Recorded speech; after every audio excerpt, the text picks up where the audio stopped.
Hey, this is Steve Wiideman, and welcome to another episode of Unbottleneck, the podcast where we help solve common marketing problems. Today is a very special day for us. We're honored by the presence of Mrs. Donna Donahue from U-Haul. We're going to be talking about local SEO. Donna's responsible for about 22,000 locations.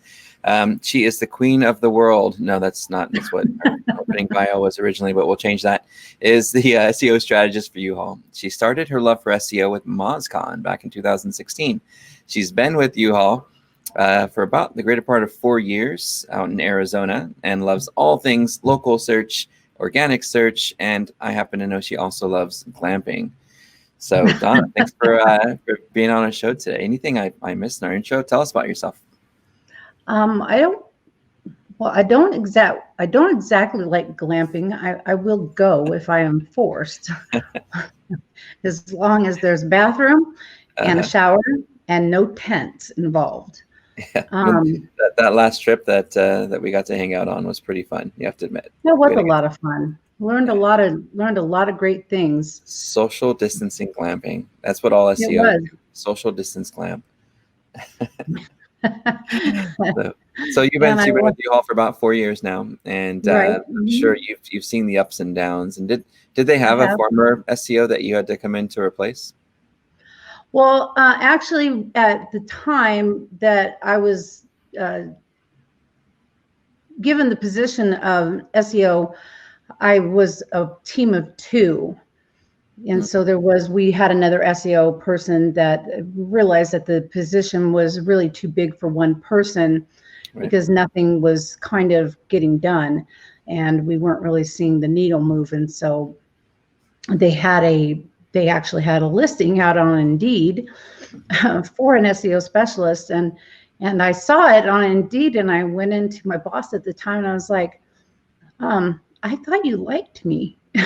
And she said, and she was fairly new to our company. I was like, and she's like, I do. I like you a lot. I said, then why on earth would you post for an SEO specialist? I was like, I love SEO. I would, and she said, I had no idea. And I said, well, our other SEO guy did, because I applied for his job. Right. Yeah. So then they took the posting down, and then I became the SEO and was working with this other young man, and together we were working on the SEO for U-Haul. And he was doing mostly technical SEO, and I was doing most of the on-page stuff. Okay. And so that's incredible. That's got to be overwhelming, though. I've worked with a lot of franchises, here at Wiideman. We've done some pretty huge amounts of locations, but never as many as 22,000. What's that responsibility feel like when someone says you're now responsible for making sure that all of our locations show up for all of our departments, in Google and Bing and other search engines? What's that pressure like? Well, I mean, U-Haul is a pretty great company. I would not say that anybody puts there. Of course, there's always pressure when you're working for a corporation the size of U-Haul, but I wouldn't say that anybody's like standing on top of my head and saying, you better perform this right now, because I'm pretty good at explaining the reasons why we aren't performing. And when we are performing, I'm able to show when we're performing and where we're performing well. The challenge is with the 22,000 locations is not just that we've got 22,000 locations, is we've got 2 separate types of locations. We've got our U-Haul centers, which are corporate owned, and then we've got what is our U-Haul dealers.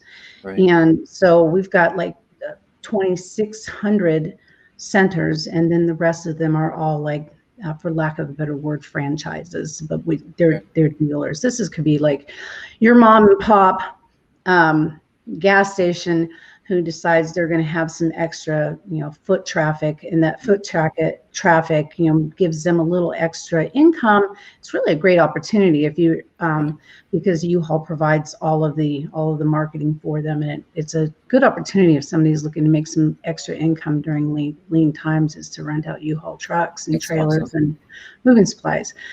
But the challenge with those locations is you don't have just like one location page, say, for everything for U-Haul. The challenge there is you've got a trucks page, and then just over next to that, then you've got a trailers page, then you've got a moving supplies page, and then you might have a propane page, and you might also have, and did you know, Steve, that U-Haul is the #1 retail distributor of propane in the world? That's amazing. So, and then you might have a hitches page, depending on if that location is a hitches super center. And then you might have, there are some other tabs that we have. So each location has a potential to not just have that one location page. It could be up to 11 location pages. And so each and every one of those has to be optimized in and of themselves with separate and apart content. At scale, that's incredible. So I got a question for you. Okay. When somebody says, hey Donna, what, in your opinion, what is multi-location SEO, and what are some of the best practices that you use at U-Haul? How would you answer that? Well, you've got to solve for, of course, what Google considers location SEO, relevancy, location, how close is it to the center?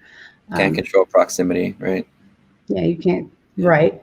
You also want to make sure, solving for the searcher intent, the whole near me thing, you want to, solve for that. So we want to make sure that we're including those keywords in our title tags. Of course, the URLs are what they are. Paying real close attention to our title tags, making sure we've made sure that we've paid attention to the city, state, and in many cases the zip code in our title tags.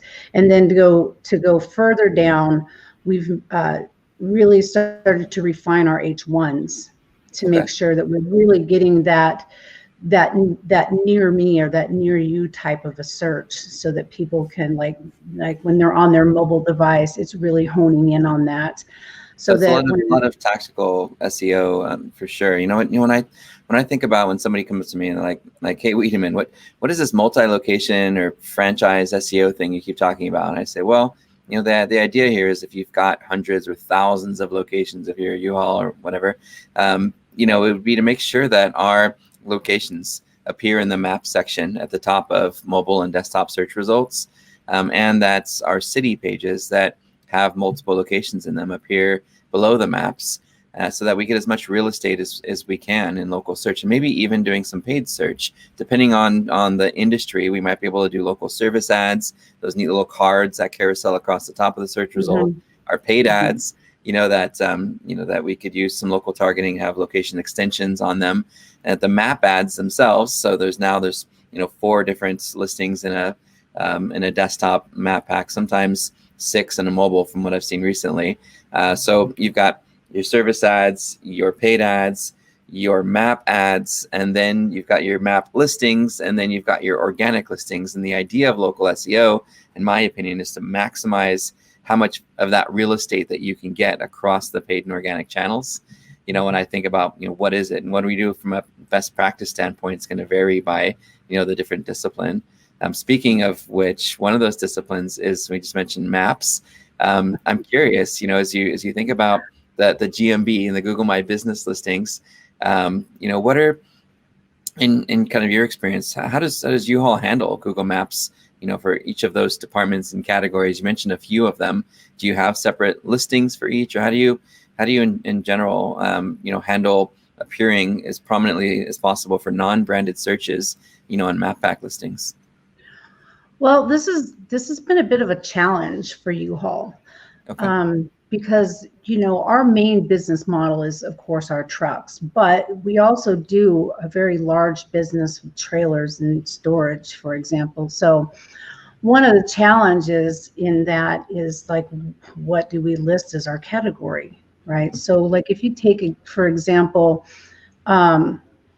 public storage or Sparefoot or one of our storage competitors, that's all they specialize in. So in their main category, they're storage, whereas we are trucks, trailers, storage, propane, moving supplies. We have all of these.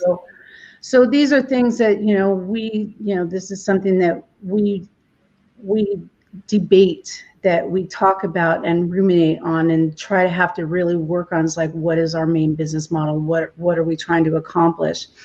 I do not work on the Google My Business optimizations for U-Haul. That is managed by a very competent team in another department.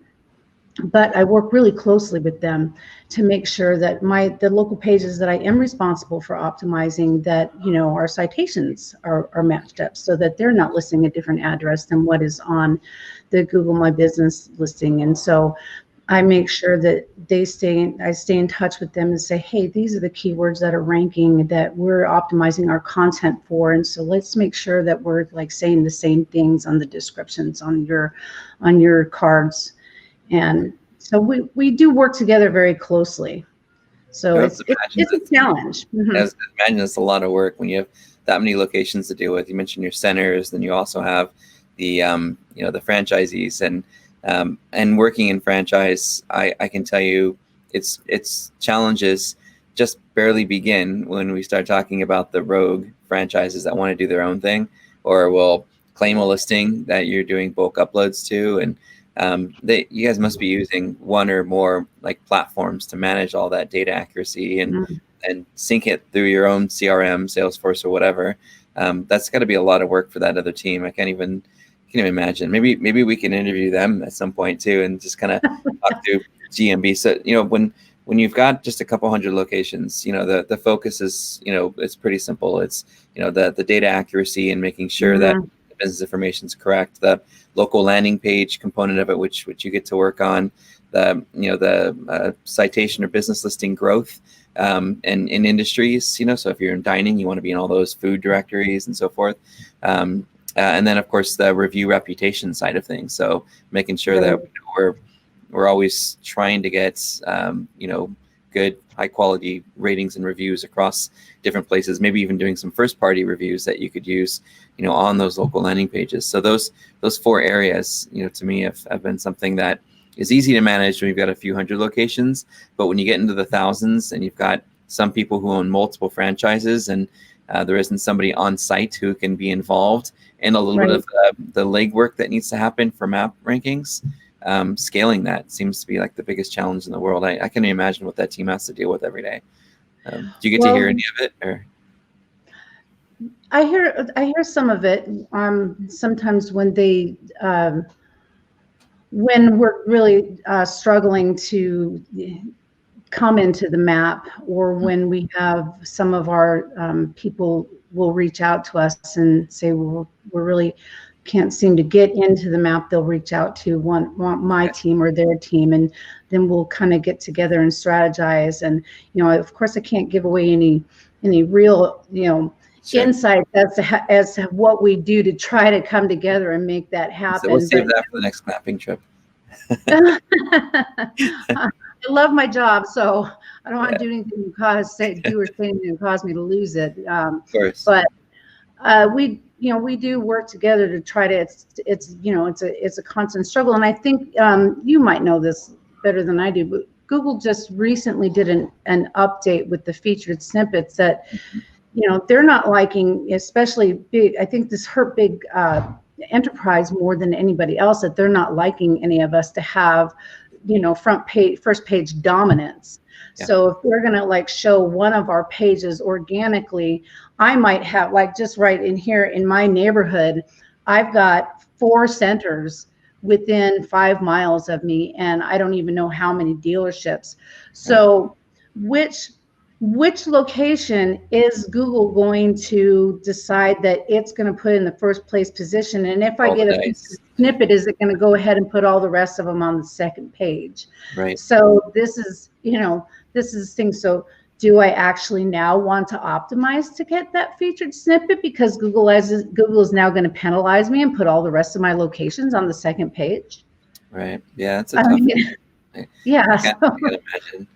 No. Well, so we talked about maps a little bit, and I definitely think that that's something we can drive into a completely different podcast for sure. Well, let's talk about some of the cool stuff you get to do, like with local landing pages. What are some of the attributes that you've noticed that have moved up organic listings, and kind of what are your challenges? You mentioned earlier you started talking about tactical things like title tags. Could you go into that a little bit more? Sure. So we noticed that some of our pages were not really kind of, they were a little kind of like a little flat, and that there was a lot of duplication of content kind of like across the board. Common challenge. It is a challenge because a lot of it, of course, is templated. You know, how do you solve for 22,000 locations, right? And you drink a lot of Red Bull and you get your pen out. No. Yeah, you can't really just sit down and, you know, it's not like our pages are done on WordPress, so that we have the ability to go in and change each of those things, you know, one by one, where we could probably knock out all 22,000 locations in maybe a year if I had a whole team of content writers. Sure. So of course it's all templated, right? So I started noticing that all of the all of the H1s were pretty much the same, and they were pretty generic, like U-Haul moving and storage in Mesa, Arizona. Mm-hmm. So we looked at those, I kind of looked at those title tags and those H1s, and in some cases the H2s, and just kind of massaged them a little bit and include the city, the state, and then the zip code. And so that I feel you're like your titles there. That's cool. the titles, and then went down a step further and then modified the H1s. So that this, I'm hoping to send these signals to Google, to like these are important attributes of this location. And so hopefully Google will pick that, because we do have, you know, I don't know about where you live in your neighborhood, but you've probably got a U-Haul on every corner. Around here, I'm sure. So what other attributes have you noticed that that things like location images, or or I don't know if you guys are doing like native ratings or reviews on the page, but what are some other attributes that are unique between pages that you've noticed a difference? If you're allowed to talk about it, of course. I'm sure we could all look at the local landing page and point them out, but what do you feel worked for you? Well, structured data is real important. Okay. So I've gone through and I've made sure that all of our local pages do have structured data on them, and that all of the information on that structured data matches what's on the page. So if you're on the storage page, using the storage item type, and if you're on the, got it. Okay. Yeah. So I mean, of course, that's again a lot of like, each one has up to 11 pieces of structured data on. Sure. Yeah. So structured data, and it's a challenge, and it's a challenge that I'm still facing. It's a daily one, because not only do I have the local pages that I'm solving for, there's also U-Haul.com. So that's another large portion of my job, that I'm solving problems and issues and challenges on that site as well. Right. Have you looked at some of the newer things that are showing up in results these days? That, like you mentioned, markup. Have you done anything with like FAQ page, or is that? I have. Have you noticed a difference in like click-through rates or anything? So one of the things that I would like to test real soon here is I would like to start putting maybe 3 or 4 FAQs on the individual location pages that answers to those areas, and put some structured data on those pages to try to capture the featured snippet in those areas to quickly answer, some questions about those locations, like maybe like, does this location sell moving supplies? Is this location is it a propane location? Because not all of our locations sell propane. Right. So I feel like this would be something like really quick. If I'm driving around and it's summertime and I want to buy propane, it's like propane near me, and boom, I've got an answer box, right? Yep. Like the U-Haul right around the corner from you is selling propane, and I've got my empty propane tank in my car, and I need it for this weekend. Yeah, so I know Google just just started doing something with passages. I know there was a Google Webmaster Central, or whatever they're calling it these days, event where they were talking about passages and how brands that really don't have the resources to create an individual page for each of those different services could have a single page and talk about each of those things. And Google might end up showing, and link them directly to the section on the page that has that content. But I believe they said if you've already got a page for each, then don't go backwards. You should automatically have, your special page, ranking on its own. The fact that you're doing that, by the way, and looking at a lot of other franchises, they have one landing page for each location, and on that landing page they talk about the different things that they offer. The fact that you've got an actual service page underneath that main location page, you're already so far ahead of other brands that just haven't taken the time to do that. We did that with Meineke. It was like 2013, and it was incredible watching how an oil change subpage or a muffler or transmission subpage or a reviews subpage would get so much more traffic than that parent page did, when everything was consolidated on one page. So it's such a small thing, but does take a lot of effort. But that was one of the things that we noticed made a difference. Yeah. Well, I'm glad to know that we're doing something good. So I got a question for you. This is kind of one of those awkward questions. Recently, you asked me about some of the things that I'm teaching at UC San Diego and Cal State Fullerton. I'm like, here, take my class, and I threw you a free coupon to check it out. What are your thoughts on that so far? How helpful is that? And I don't know. What do you think of the course so far? I'm loving it. It's like, so, we've been talking for a while now, right? And I've learned a lot from you just in our conversations that we have. And it's kind of like when you've been doing this for a while, you just know what you know. Okay. And it's very helpful to go back and take like this structured formal class and learn where things originated from. Okay. And how they got started. So even though I knew like about Hummingbird and Panda and the Penguin, like these updates, I didn't really know where they originated from. And I knew what they were for, but I didn't know why Google was solving for them. And so I'm like, what kind of a messed up move is it that these 200 webmasters got together and built this, basically started the link schemes, and then the Google bombs. Back to George W. Bush's bio page. Classic. I can be honest with you though. When I threw that at you, I was waiting for you to come back and say, I do SEO for one of the largest, logistics companies in the world. I was looking at your class, and here's some things you really need to fix or change. But the fact that you gave us really good feedback was super humbling for us. And I know I've also, where I can, I've tried to give you a few tips, here and there on what, what we've learned in some of our experiences in multi-location. But I mean, it's like what could you tell, the SEO specialist for the world's largest logistics company, and how much value could I really provide?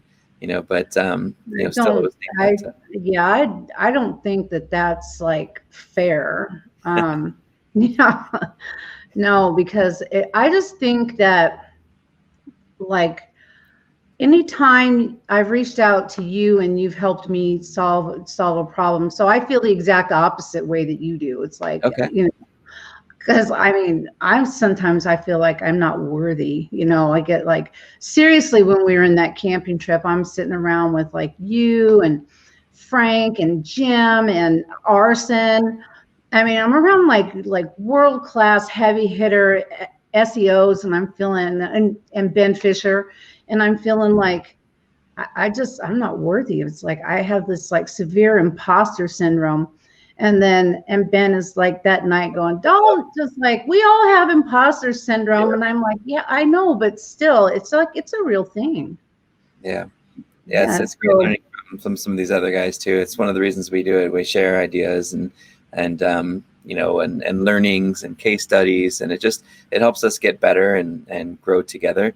And that support that we get as a community, I think in SEO is I think one of my favorite reasons for being in the industry. But I'm glad I was actually able to give some tips that I thought would be helpful to somebody who I look up to. So that was really cool. Aw, you're so sweet. Well, before we go into my You're lightning round of questions, is there anything else that you might want to talk about or tell people who have to manage multiple locations, some learnings or some big wins or some aha moments that you had in doing local SEO? yeah. I think that one of the challenges with SEO that I've encountered, like working with, you know, like at the C level, is like SEO is like this animal that it's hard to convince people in other areas that it has real value. Quantifying Because, SEO. Yeah. yes, because it's not a tangible thing that you can touch. Mm-hmm. It does not have an intrinsic dollar value, but it has an implied dollar value. Right. So how do you explain that to somebody at that level so that they understand and want to invest in things that help you do your job better? So I think that I have been really successful in showing that case to the people that I work with. And I think that it's really important, and it's what I have learned, that it's really important to not assume that they know what is in our analytics. Right. It's important to not assume that they know what we do, because I assure you they don't. So if you can sit down and explain that each one of those locations URLs generates revenue, and if you can show them how those URLs generate revenue by breaking down the data in the easiest way for them to understand, and say, look, this location, this truck's URL got this many searches, led this many people to our website, and the revenue on it was this many reservations, right? Yes. Yep. So I think that that's really important for people to understand. Don't just go, well, we need to do SEO. We need to do SEO. And I think that's what we do, is we say we need to do SEO, and they're like, I have no idea what you're talking about. You have to be able to show them that SEO means revenue, even though you can't touch it. So it's not like, okay, so like email marketing, right? Email marketing, you send out emails, people click on the links in the emails, drives them to a product, they buy the product, they check out, you have money in your hands. So we know that email marketing has an actual revenue driving proof. Same thing with paid ads. Right. Well, how do you make that same darn argument for SEO, right? Well, that's how you do it. You just have to get into your GA and you have to show them these words led this traffic to this URL, and this many people made, in our case, these reservations, or these, bought these moving supplies or whatever. And then you're going to have your buy-in for your SEO. I really enjoy that that forecasting tool in Conductor Searchlight. That's one of my favorites. I can pick a category. If you're categorizing your keywords as you're tracking them, you can drop that category in there, look at your click-through rate and put in what your click-through curve is, put in your average order value or revenue estimator, and then it actually will forecast. Say if I move up on average, if I'm at average position 11 right now and I was able to move up to position 4, what would that mean in additional revenue? So I love that tool when it comes to forecasting. So quantifying SEO for me really hasn't been as much of a challenge as getting buy-in. Getting buy-in from the different team members to not just on what it could produce, but getting them to understand it and want to have an interest in it. And I've noticed when I work with developers, if I give them kudos for participating in something, even if it was really small and it didn't have an impact, suddenly when you say, hey, by the way, I just want to thank you for putting the time into fixing this broken URL. This particular template that's had this broken URL across it, we haven't made any changes except that one thing that you did. And these pages are already generating an extra $500,000 a month in revenue. And part of that is because of what you did. So I'm going to tell everyone on your team and your boss that this was super helpful, and just super appreciative that you did that. And they're like, oh my God, could you put that into a LinkedIn recommendation or something? And suddenly they're your best friend, and you're like, hey, could you fix this canonical tag? Yeah, I'm right on it, and suddenly they're your buddies. And if you can make the developer your buddy, you're gonna win. I have made it since our other SEO did leave U-Haul. I have made it a mission of mine to become close partners with our dev team, and that's been a really great relationship. So they have really been just absolutely dynamite with doing just that. I noticed that somewhere along the line we got a bug, and our meta descriptions weren't being pulled into our articles. I mean, like our biggest content generating pieces on U-Haul, which are our blog articles, right, weren't being pulled in. They got that fixed for me really quick, and so now our articles are pulling in our meta descriptions. So that's like, I mean, that's a key. I mean, meta description, you can't be having that not be showing up on your site. So yeah, yeah. If Google chooses their own snippet, it could be something weird. Yeah, you never know. It's nice to be able to have a little control over it. Well, are you ready for the lightning round of questions? Let's do it. I didn't give you any warning on what these were too. So dun, dun, dun, dun. What are your favorite 3 SEO tools, Donna? Ooh. My 3 favorite SEO tools. You already mentioned Search Console earlier, so I'm guessing that's one of your favorites. Search Console. I do love Search Console. Do I just have to say 3? I do love SEMrush. Okay. I love Conductor Searchlight, Search Console, but I'm gonna throw Data Studio in there with Search Console. Yeah. Because I can use it I can use those 2 to work together. But if I had to just pick 3, I would say SEMrush and Conductor Searchlight, SEMrush, and Search Console. Well, yeah, I mean, I'm an SEO. You can't live without Search Console. I mean, that's kind of like not even fair. Right. Yeah, that's true. It's some bookmarked on your Chrome. That's not even a tool. That's just part of your utility. Job. Yeah, it's utility. All right. Well, who, in your opinion, who should we be following in the SEO industry? Well, definitely you on LinkedIn. Oh, I love that video series that you've been doing, the 10 days. I've been following that. 10 days. Barry Schwartz. Okay. Barry Schwartz.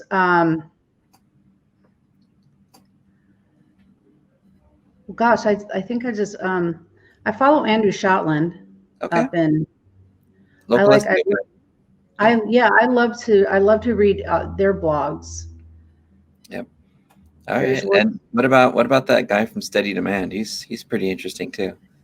Yeah, Ben Fisher. Yeah, follow Ben Fisher.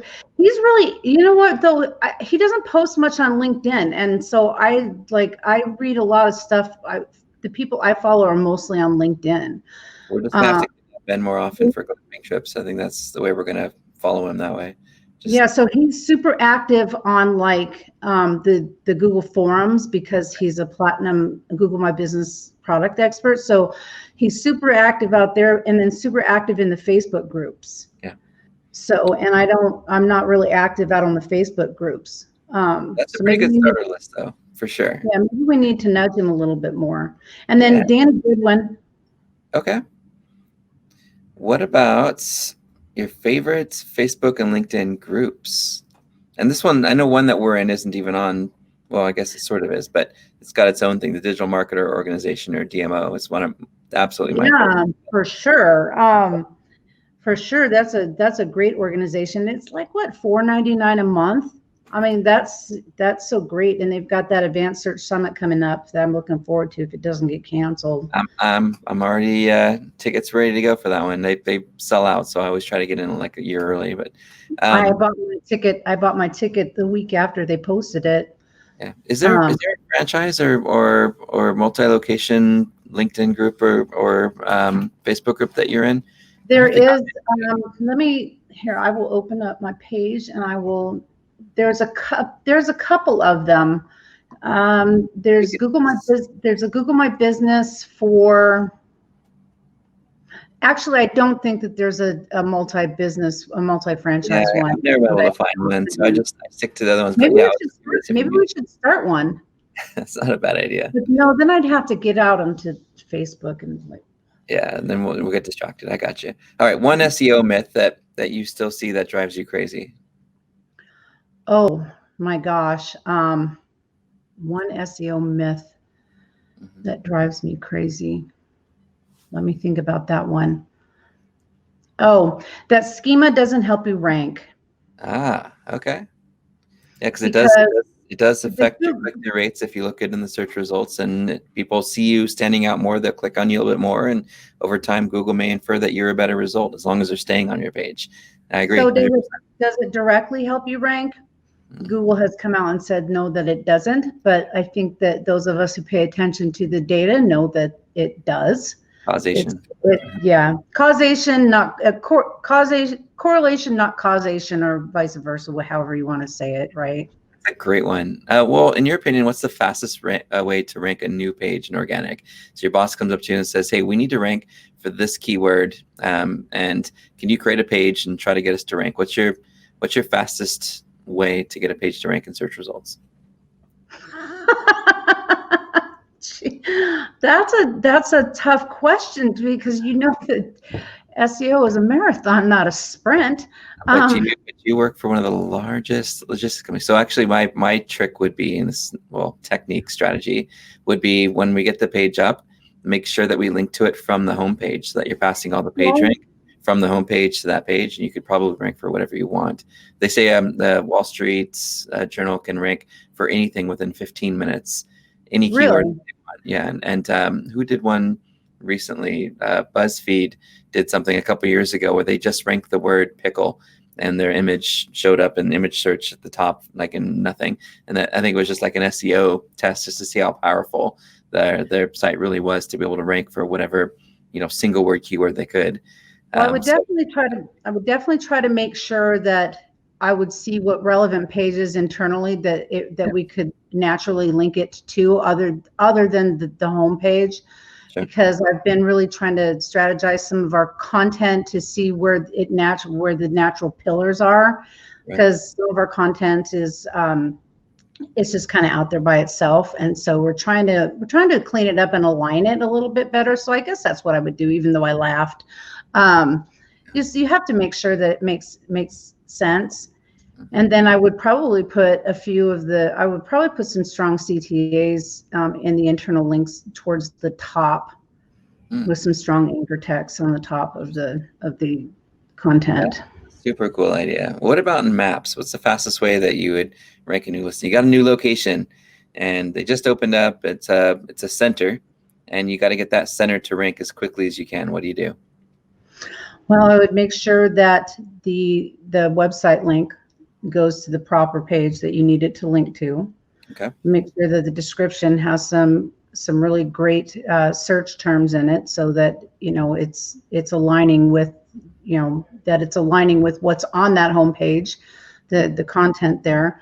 I'd make sure that GMB profile is absolutely optimized in every absolute way that you can optimize it. So take advantage of your questions and answers, because if you don't ask the questions and answers, your competitors can do it. So and say nasty, weird things.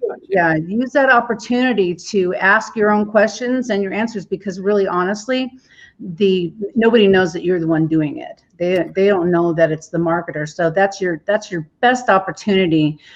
I think the Q&A is one of your strongest ways to start ranking. Encourage those reviews out of your customers. If you've got products, you utilize that product feed. Make sure that your citations are accurate. Make sure your address is your NAP is out there correctly. I think that Google My Business profile, that whole card, is just so underutilized by so many local businesses, because it is just a plethora of free marketing, and we won't use it. I would make sure that you had some really dynamic, well-titled pictures, maybe a video in there. Show what show. It's your opportunity to really showcase your business and how beautiful it is. You're saying be an overachiever in the Google My Business provisioning. Got it. I did that, So, yeah. You know me, Steve. I love Google My Business. It's like well, I think it's underused. I really well, do. we talked about landing pages earlier. What do you feel is the number one most important landing page SEO focal point, from title, heading, custom images, I don't know, page speed? What, in your opinion, is the most important? If you had to pick one thing that you could optimize on a local landing page, what would it be? If I could only pick one, is it customer facing? Yeah, of course. They're going to find it in Google, right? Well, I mean, the meta description isn't customer facing. Well, I guess it is because it could influence the Yeah, SERP. in Google. Yep. Um, I would probably optimize. I would probably optimize the meta description. Really? No, Because I think Google said in the past that they don't use words in meta descriptions as a ranking signal. You're that's just a talking. lot. That's a myth too. That's Oh, okay. Interesting. You're the second person that told me that. That's cool. well, All if right.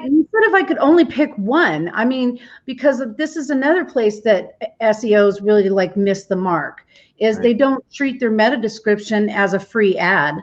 Because if you look at a lot of the meta descriptions that are written out there, they're kind of like boring and blah, and they're like, they need to treat it like an ad space, Mm-hmm.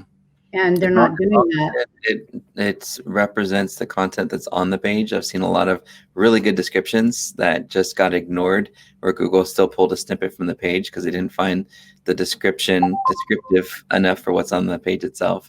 But that's a good one, though. The second person that told me meta description is, a Google myth that it does actually have a SEO benefit to it. But then that's a hard question, Steve, because I don't think like that. I don't think about that one thing I optimize. I go straight down the checklist. Yeah, we all have ours.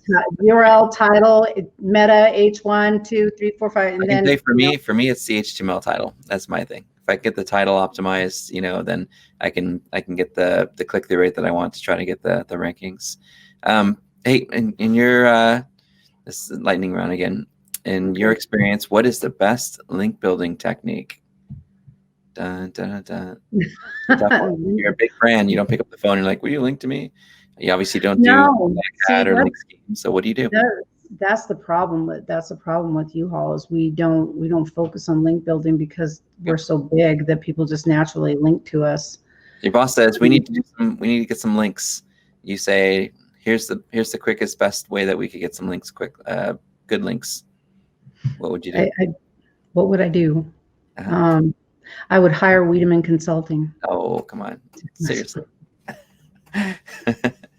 You have all of our templates in our course too. You know what we suggest for link building. Yeah, my favorite's just getting someone to reference something on our site, like a tool or a free checklist or something that, where we put some data out that only we know about, some research that we did. We're launching our version of anatomy of a local landing page piece pretty soon, based on the research that we did in the food and dining industry. So when we have that up, I hope that it helps the local SEO industry in general, and that they reference it and mention it, and it's the driver for organic links. I think any of the link building opportunities that I have tried to do for one of our entities, which is College Boxes, is I've reached out to some of the universities and have offered them some articles about moving for college and some writing that we've done for them. So I think that and hoping that they would link back to us, because that edu link is get some attribution, but you never ask for it. Never ask. Just offer them, here's this really great article about whatever it is, moving, logistics, all that stuff. So EAT, is it more important on the website or off of it? It's a controversial topic. Willie Ray talks about it a lot. EAT, EAT, expertise, authority signals. Right. There's that whole quality raters guidelines. Danny Sullivan's like, that's just something we give to a third party that helps us to improve our algorithm over time. But these are things that you should be looking at. And then another one of the Google reps said, yeah, we really look at expertise, authority, trust signals off the website, so that we can trust that domain. So if we see a mention on Amazon.com of your brand, then we trust it more than if it were just mentioned on, mikesplumbing.info or something, right? Yeah, I think that that's really important, and I think that's why we do have some of our supplies and things out there where we are showing up in some other places. Like we've got a store out on Amazon where we do some of our supplies out there and whatnot. On page, more important off page? On page or off page? Oh, I missed your question. I didn't hear you. I think you cut out a little bit. What for us? I think for U-Haul, I think on page is more important. Okay. Because a lot of the off page stuff we really can't control. Right. And you're such a big brand that people are talking about you anyway. Yeah. If I were working for a smaller business, I think that both would be really important. I think if I were to leave U-Haul, which is not any time in my near future, I would focus on both, knowing that the off-page stuff is a little more out of your control. It's not something that you can really control, and it's a much more difficult thing to reach out and grasp, right? Because you can't, like you say, you can't ask for links. You can only build relationships, right? Right. Yeah. Last one. You're learning, not building, right? What's that? Oh yeah. Does offline marketing, meaning not on the internet, just like TV, radio, newspapers, help with keyword rankings?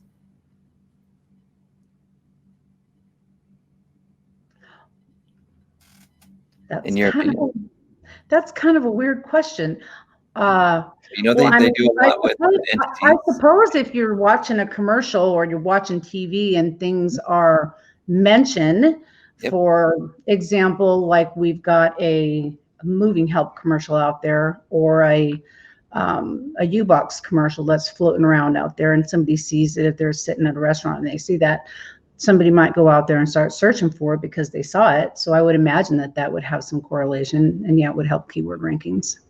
Yeah, we've noticed in a few instances where some random competitor will suddenly start showing up above us who's not optimized on or off the website, and we're trying to figure out how are they ranking so high so quickly. It has to be that, but I'm like, people still watch TV.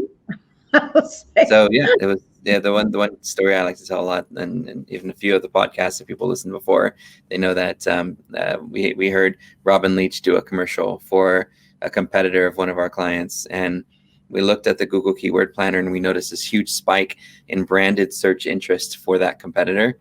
And then when it trickled off as the commercials ended and they stopped doing them, the rankings went away over time.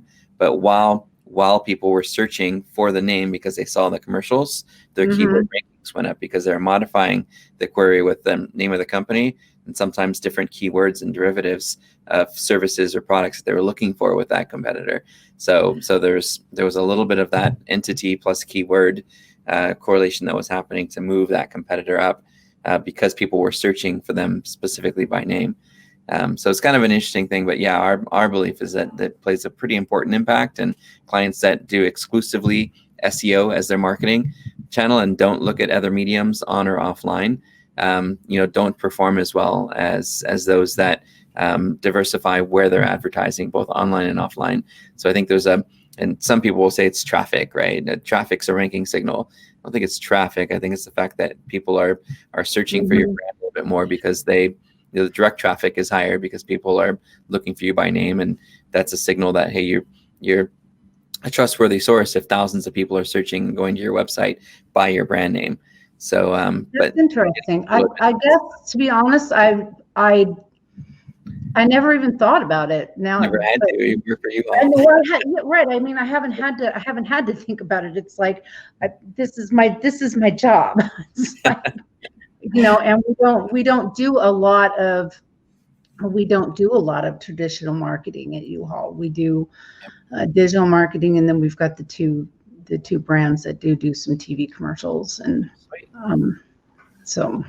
Well, I'm going to put your LinkedIn up for everybody. So if anyone would like to spam Donna's inbox in LinkedIn, No, don't do that. But Donna, this has been amazing. Thank you so much for hanging out with me and talking search. I definitely want to do another where we get a little bit more into GMB, and maybe we get into one where we talk about campaign management at the SEO level. You mentioned Conductor and SEMrush, and there's ways that large companies have to try to manage how they're tracking campaign performance. That'd be a fun one to add to our future shows for sure, if you're interested. No, that would be great.